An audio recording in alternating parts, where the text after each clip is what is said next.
श्री स्वामी समर्थ मित्रांनो, घरातील मिठाच्या डब्यात ठेवा फक्त ही एक वस्तू. गरिबी कायमची दूर निघून जाईल आणि पैसा येण्याचा मार्ग होईल मोकळा. माता लक्ष्मीच्या आशीर्वादाने तुमच्या जीवनामध्ये होईल धनाची वाढ. तुमच्या घरामध्ये मिठासाठी वेगळा डब्बा ठेवला आहे. जर तुम्ही कोणत्या वेगळ्या डब्यात मीठ ठेवत असाल तर ते आजच एक डब्बा किंवा बरणी आणून ठेवा. कारण ज्या उपायाविषयी आम्ही आज तुम्हाला सांगणार आहोत, डब्यात एक गुपित गोष्ट ठेवायची आहे. त्याशिवाय तंत्रामध्ये लिहिलेलं आहे व सांगितल्याप्रमाणे तुम्ही मिठाच्या डब्यामध्ये ती गुपित धनाची वस्तू जर लपवली तर तुम्ही तुमच्या आयुष्यातली संपूर्ण गरिबी मिटवू शकाल. सर्व अडचणीपासून मुक्ती मिळेल व जीवनामध्ये सुख, समृद्धी, धन, दौलत सर्व काही मिळेल. मित्रांनो, एका गोष्टीला समजून घ्या. ज्या व्यक्तीच्या घरामध्ये मिठाचा डब्बा असतो तो सरळ सरळ त्या डब्याची आर्थिक दृष्टी सांभाळत असतो आणि याचा आर्थिक दृष्टीशी संबंध सुद्धा असतो. मित्रांनो, संपूर्ण माहिती पाहूया. व्हिडिओ शेवटपर्यंत पहा. तुम्ही सर्व दर्शकांना नम्र विनंती की आपल्या या चॅनलला जरूर सबस्क्राईब करा आणि बाजूच्या घंटीला देखील ऑलवर सेट करा. नमस्कार मंडळी, आम्ही तुमचे ASA मराठी या चॅनलवरती स्वागत करत आहोत. आपल्या सर्वांनी आपल्या जीवनाचा अविभाज्य घटक आहे तो म्हणजे मीठ. जर जेवणात मीठ जास्त झाले तर अन्न हे चांगले लागत नाही व मीठ कमी झाले असेल तरीही त्याला चव येत नाही. मिठाचे असे आहे की जास्त झाले तर अन्न चांगले लागत नाही आणि कमी झाले तरीही आपल्याला चव लागत नाही. मिठाचे अनेक उपाय आहेत ज्यामुळे आपल्याला दीर्घायुष्य प्राप्त होते. त्यामुळे अनेक काही गोष्टी आहेत ज्याने आपलं आयुष्य कमी सुद्धा होते. मिठाचा उपयोग कशा पद्धतीने करायला पाहिजे याबद्दल अनेकांना फार माहिती नसते. म्हणूनच आज आम्ही तुम्हाला स्वयंपाकघरातील मिठाचा उपयोग कशा पद्धतीने करायचा आहे हे सांगणार आहोत.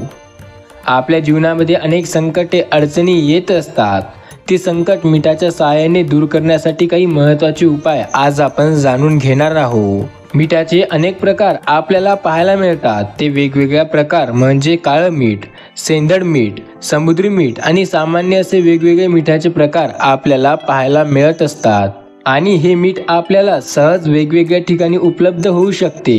ज्योतिषशास्त्रानुसार स्टील किंवा लोखंडी भांड्यात मीठ ठेवले तर ते शनी व चंद्र यांची युती होते आणि आपल्यासाठी खूपच घातक सिद्ध होते. हे रोग व शोकाचे कारण बनते. मिठाला प्लास्टिकच्या भांड्यामध्ये सुद्धा ठेवू नये. मिठाला काचेच्या बरणीमध्ये ठेवले तर त्याचा वाईट प्रभाव आपल्या जीवनावर जाणवत नाही. मीठ सांडले तर ते सुद्धा अपशकुन मानले जाते. मीठ पडले किंवा एखाद्या खाली पडले तर ते शुक्र व चंद्र दोन्ही ग्रह कमजोर होतात असे म्हणतात. स्वयंपाक करताना मीठ कमी जास्त झाले तर आपण ते नंतर टाकू शकतो. परंतु स्वयंपाक करताना भाजीची चव राखून आणि चव पाहू नये. यामुळे आपल्या जीवनामध्ये दारिद्र्यता येते. भगवंतांनी सांगितलेले आहे.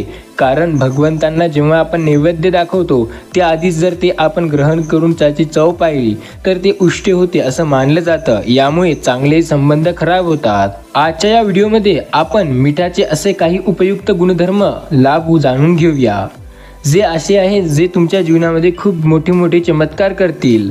जर तुमच्या घरामध्ये सुद्धा अनेक अडचणी येत असतील, आर्थिक अडचणी निर्माण होत असतील तर या उपायांच्या सहाय्याने तुमच्या जीवनातील सर्व समस्या नष्ट होणार.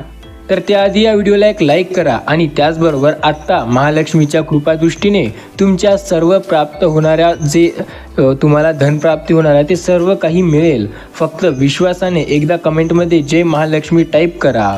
सर्वात महत्त्वाचा उपाय आपण पाहूया. सर्वात पहिला उपाय म्हणजे आपल्याला आधी काळे मीठ घ्यायचे आहे. ते नीट लाल कपड्यामध्ये ठेवून त्याची आपल्याला एक पुडी तयार करायची आहे आणि ही आपल्याला आपल्या जवळ ठेवायची. मुख्य प्रवेशद्वाराजवळ जाऊन ती लावायची आहे.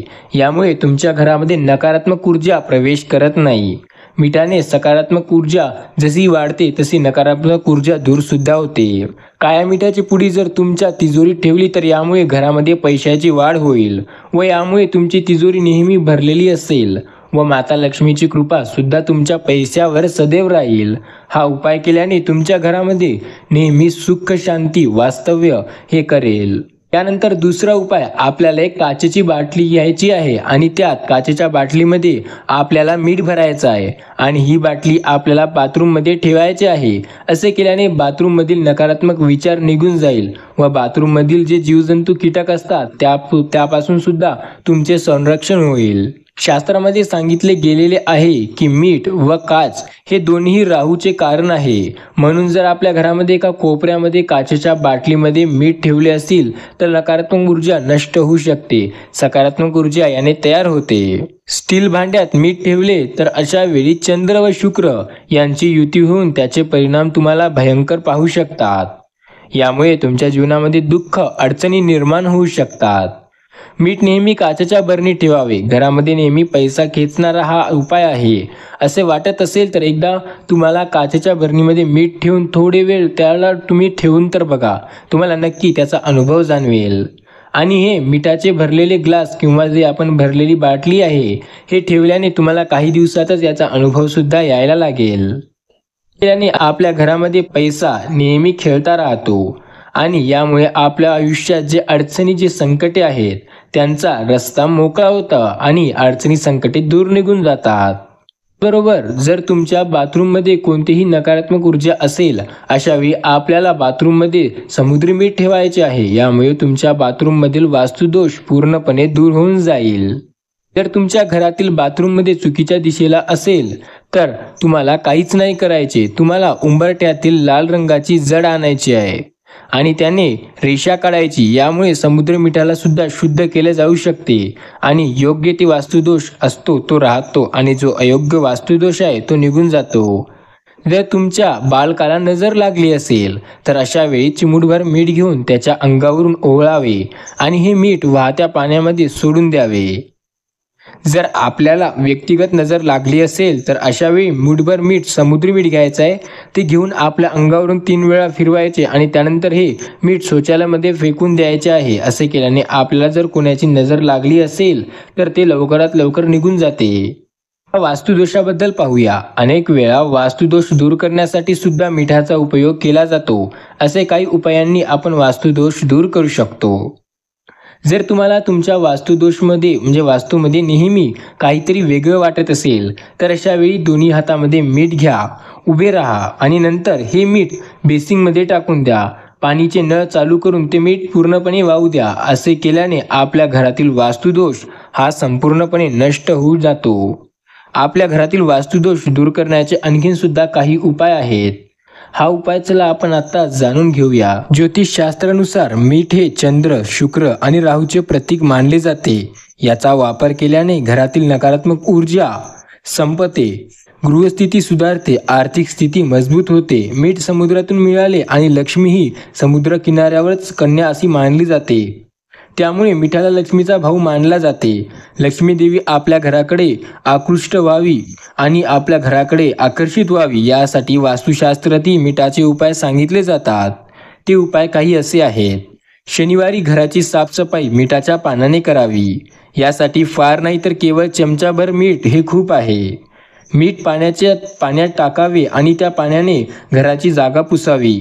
यामुळे घरातील नकारात्मक ऊर्जा दूर होईल. यासोबतच तुमच्या घरात लक्ष्मी माता हे सदैव राहील. लक्ष्मी मातेचा आशीर्वाद तुम्हाला मिळेल. गुरुवारी तुम्ही हे चूक बिलकुल करू नका. गुरुवारी चुकून सुद्धा असं करू नका. हा उपाय शनिवारी खूप उपयुक्त मानलेला जातो.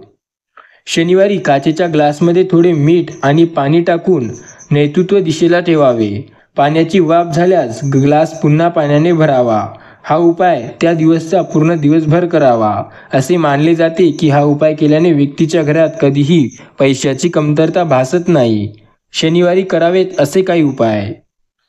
शनिवारच्या दिवशी माशांना पिठाचे गोळे खाऊ घालावेत. यामुळे सुख समृद्धी मिळते. शनिवारी पितरांना जल अर्पण करण्यासोबतच आपल्या क्षमतेनुसार दान अवश्य करावे. यामुळे घरात आपत्कालीन संकट येत नसते, म्हणजे एखाद्या वेळेस आपत्कालीन संकट येत नसते. शनिवारी पिंपळाच्या झाडाची पूजा करावी, पाणी घालावे आणि ओम नमो भागवते वासुदेवाय नमः या मंत्राचा जप करावा. 100% तुम्हाला याचा लाभ मिळेल. ही प्रार्थना त्रिदेवांपर्यंत पोहोचावी यासाठी आपण पिंपळाच्या झाडाला त्रिदेवाचा वास असतो तिथे जाऊन आपण 1 लोटा जल सुद्धा अर्पण करू शकतो. शनिवारी एखाद्या गजराजांना अन्न, कपडे किंवा एखाद्यांना गरजू व्यक्तींना काही दान करावे. शनिवारी शनिदेवाला मोहरीचे तेल आणि काळे तीळ अर्पण करावे. यामुळे कुंडलीतील साडेसातीचा त्रास हे कायमचा संपून जातो. अर्थात यापैकी जेही उपाय आपल्याला सहज आणि शक्य असतील ते तुम्ही करावे. यामुळे वास्तुदोष सदैव दूर राहतो. श्री स्वामी समर्थ.